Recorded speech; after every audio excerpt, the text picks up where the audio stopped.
Good morning students. Start करते हैं 4 मई 2023 की करंट अफेयर्स की एमसीक्यू सीरीज की क्लास।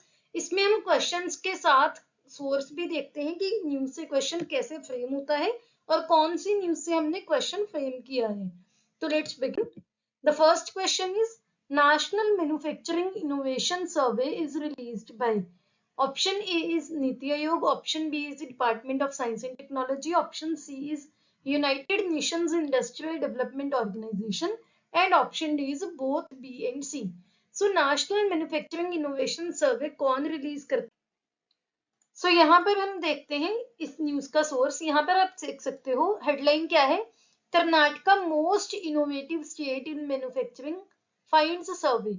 एक सर्वे के अकॉर्डिंग जिसका नाम है नेशनल मैन्युफैक्चरिंग इनोवेशन सर्वे 2021-22, इसके अकॉर्डिंग कर्नाटका ने फर्स्ट पोजीशन अचीव की है। इसके बाद है Dadra and Nagar Haveli, Daman and Diu, Telangana and Tamil Nadu. तो ये आप इनके जो रैंक्स है वो आप ध्यान रखोगे। तेलंगाना, कर्नाटका एंड तमिलनाडु, इन तीनों का सबसे ज्यादा हाईएस्ट शेयर है इनोवेटिव फर्म्स में रिस्पेक्टिवली। इनके जो डेटा भी दिए हुए हैं कि तेलंगाना का है 46.18%, कर्नाटका का है 39.1%। ये शेयर किसका है? इनोवेटिव फर्म्स का। उड़ीसा, बिहार एंड झारखंड का ये दिया हुआ है। लेकिन जो सबसे ज्यादा इनोवेटिव स्टेट है उसका क्या नाम है? कर्नाटका। अब ये सर्वे कौन देता है? ये एक जॉइंट स्टडी है। किसने की है? Department of science and technology and United Nations industrial development Organization, जिसको इन शॉर्ट क्या बोलते हैं? यूनिडो। तो आपने इसका ध्यान रखना है कौन ये सर्वे रिलीज करता है। और इस सर्वे का एम क्या है? किसी भी जो स्टेट है उसकी इनोवेशन परफॉर्मेंस को टेस्ट करना मैन्युफैक्चरिंग फर्म्स में, भारत के सभी स्टेट्स और यूटीज में। तो इसका आंसर है option D, that is B and C, both B and C. तो कौन कौन से हैं? Department of science and technology and United Nations industrial development organisation.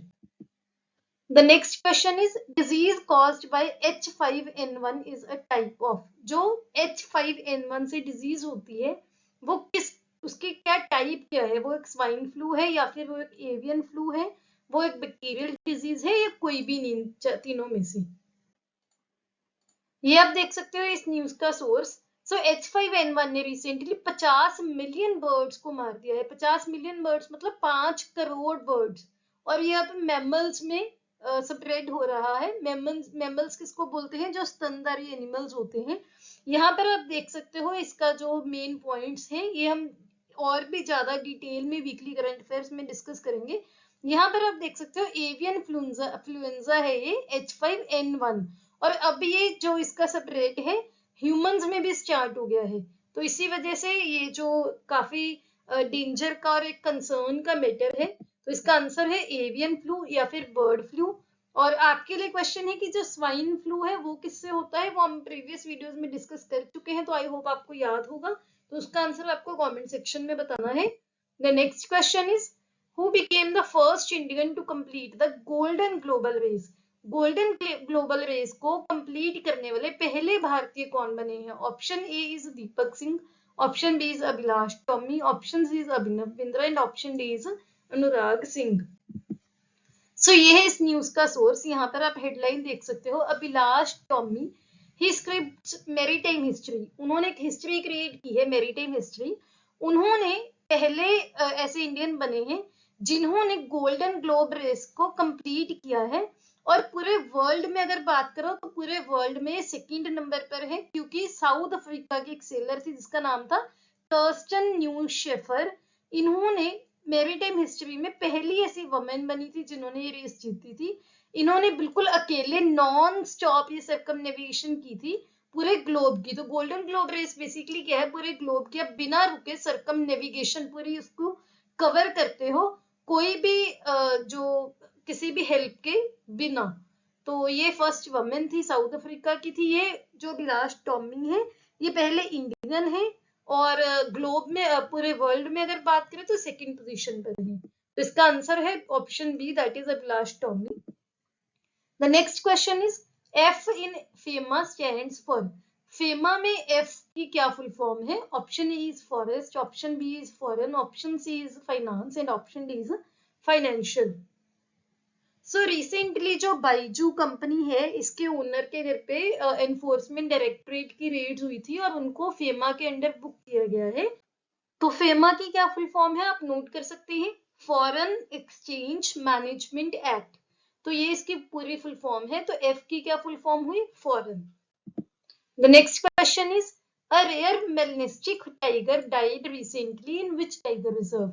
Option A is Periyar tiger reserve, option B is Similipal tiger reserve, option C is Manas tiger reserve and option D is Namdapha tiger reserve. एक बहुत ही rare type का melanistic tiger की recently death हुई है, कौन से tiger reserve में। ये आप इस न्यूज का सोर्स देख सकते हो, ये पिक्चर में भी आप देख सकते हो। ये रेयर जो मेलनिस्टिक टाइगर है इसकी डेथ हुई है सिमलीपाल टाइगर रिजर्व में, जो कि उड़ीसा में है। आप देख सकते हो इसके कोर एरिया में सिमलीपाल टाइगर रिजर्व की इनकी डेथ हुई है। और ये इसका जो टाइगर की डेथ है वो नेशनल टाइगर कंजर्वेशन अथॉरिटी ने भी रिपोर्ट की है और इसका जो कॉजेज है वो इन्वेस्टिगेट किए जाएंगे। आपको क्या ध्यान रखना है कि सिमलीपाल टाइगर रिजर्व में हुई है जो कि उड़ीसा में है। The next question is Pavitra wildlife sanctuary is located in. Pavitra wildlife sanctuary कहां पर है, option A is Telangana, option B is Assam, option C is Andhra Pradesh and option D is Kerala.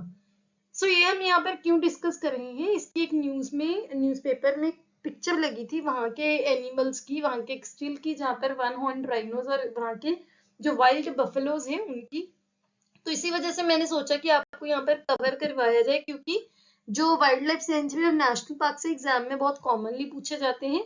तो पवित्रा वाइल्ड लाइफ सेंचुरी है असम में, जो कि नॉर्थ ईस्ट इंडिया में है, तो आपको ध्यान रखना है। The next question is Lati Behna scheme was launched by option E is Uttar Pradesh, option B is Andhra Pradesh, option C is Himachal Pradesh and option D is Madhya Pradesh।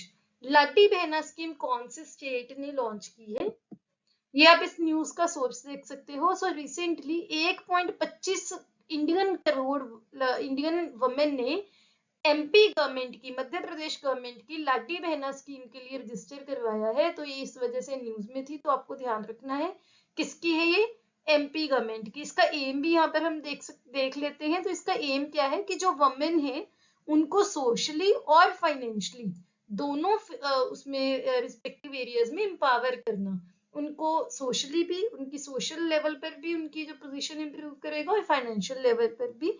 हर महीने उनको 1,000 रुपए उनके bank accounts में credit किए जाएंगे। तो ये आपका जो लाटी बहना स्कीम है एमपी यानी कि मध्य प्रदेश गवर्नमेंट ने रिलीज की है। The next question is which countries have agreed to create net zero innovation virtual centre. कौन से देशों ने recently net zero innovation virtual centre बनाने के लिए एग्री किया है। Option A is India Japan, option B is India China, option C is India UK and option D is India Sri Lanka. So recently India and UK ने agree किया है कि वो net zero innovation virtual centre बनाएंगे। ये जो centre है ये एक प्लेटफॉर्म प्रोवाइड करेगा दोनों कंट्रीज के, दोनों देशों के स्टेक होल्डर्स को, कि वो ऐसे एरियाज में काम करें जो कि बहुत सारे फील्ड्स में इंप्रूव करेगा, जैसे कि decarbonisation of manufacturing processes. Decarbonisation क्या होती है कि जो कोई भी मैन्युफैक्चरिंग प्रोसेस वो कार्बन डाइऑक्साइड रिलीज करता है उसको कम करना।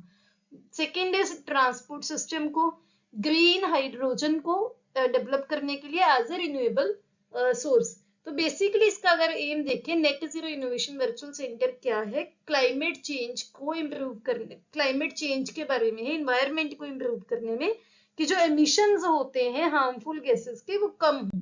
तो इसका आंसर है option C, that is India and UK.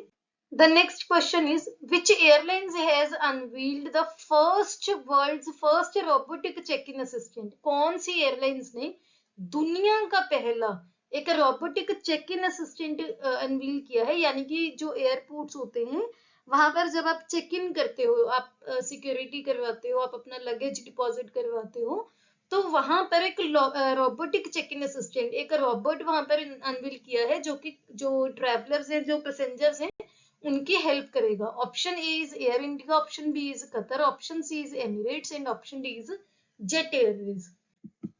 सो इसका आंसर है option C, that is Emirates. तो एमिरेट्स ने किया है दुबई में वर्ल्ड की first robotic check in assistant. आपको ध्यान में रखना है, इंपॉर्टेंट क्वेश्चन है। The next question is, Kond tribe belongs to which state in India? जो कोंद का कबीला है कौन से राज्य को बिलोंग करता है? Option A is Orissa, option B is West Bengal, option C is Manipur and option D is Telangana. So recently Kond tribe के, कोंद कबीले के मेंबर्स ने, जो कि उड़ीसा के नयगढ़ डिस्ट्रिक्ट में रहते हैं, उन्होंने अपने जो उनके त्योहार हैं और सेलिब्रेशन वो करते हैं, उसमें एक और इवेंट ऐड किया है कि वो एक और त्योहार को सेलिब्रेट करेंगे जिसका नाम है बिहन मेला या बिहान मेला। अलग अलग लोग इसको अलग अलग तरह से प्रोनाउंस करते हैं। जो बिहान मेला है इसको सीड फेस्टिवल भी बोला जाता है, और जो ये इवेंट है इसमें किसान भी पार्टिसिपेट करते हैं। तो आपको ध्यान रखने हैं सभी पॉइंट्स। तो कौन से स्टेट से बिलोंग करते हैं ये? उड़ीसा से। The next question is, the construction of India's first and highest cable stayed rail bridge, जिसका नाम है अंजी खाड़ रेलवे ब्रिज, ये कौन से स्टेट या यूटी में रिसेंटली कंप्लीट किया गया है? ऑप्शन ए है जम्मू कश्मीर, ऑप्शन बी है असम, ऑप्शन सी है गोवा एंड ऑप्शन डी है उत्तराखंड। सो इंडिया के, भारत के पहले और highest cable stayed railway bridge the अंजी खाड़ रेल ब्रिज, इसको जम्मू कश्मीर में कंप्लीट किया गया है। तो आपको ध्यान रखना है, इसका आंसर क्या है? जम्मू कश्मीर। ये बेसिकली कटड़ा, जो कि जम्मू कश्मीर में काफी इंपॉर्टेंट प्लेस है, उसको रियासी डिस्ट्रिक्ट के साथ कनेक्ट करेगा। आपको अगर याद हो, हमने रियासी डिस्ट्रिक्ट भी बहुत टाइम पहले डिस्कस किया था, क्योंकि रियासी डिस्ट्रिक्ट में भारत के पहले लिथियम रिजर्व्स मिले थे। तो अगर आपको वो नहीं याद, आपके रिवीजन हुई, इंपॉर्टेंट पॉइंट था ये भी। तो ये कटड़ा को रियासी डिस्ट्रिक्ट से कनेक्ट करेगा, कटड़ा बानिहाल सेक्शन पे, जो कि Udhampur Srinagar Baramulla rail link project है जम्मू एंड कश्मीर में। तो इसका आंसर है option A, that is Jammu and Kashmir. ये हमारे सोशल हैंडल्स हैं, ये हमारा टेलीग्राम का यूजर नेम है, इसका लिंक आपको डिस्क्रिप्शन में भी मिल जाएगा। इस टेलीग्राम पर हम क्विज पोस्ट करते हैं, बिल्कुल फ्री ऑफ कॉस्ट, आपको पीडीएफ भी प्रोवाइड करते हैं। अपकमिंग एग्जाम्स के रिलेटेड या कोई भी एग्जाम्स के रिलेटेड इंपॉर्टेंट इन्फॉर्मेशन होती है, वो हम अपने सोशल हैंडल्स पर प्रोवाइड करते हैं। तो आप हमें यहाँ पर फॉलो कर सकते हैं, लिंक्स आपको डिस्क्रिप्शन में मिल जाएंगे। अगर आपको ये वीडियो अच्छी लगी हो, please hit the like button. Don't forget to subscribe to my channel. See you tomorrow at 8 o'clock. Have a nice day.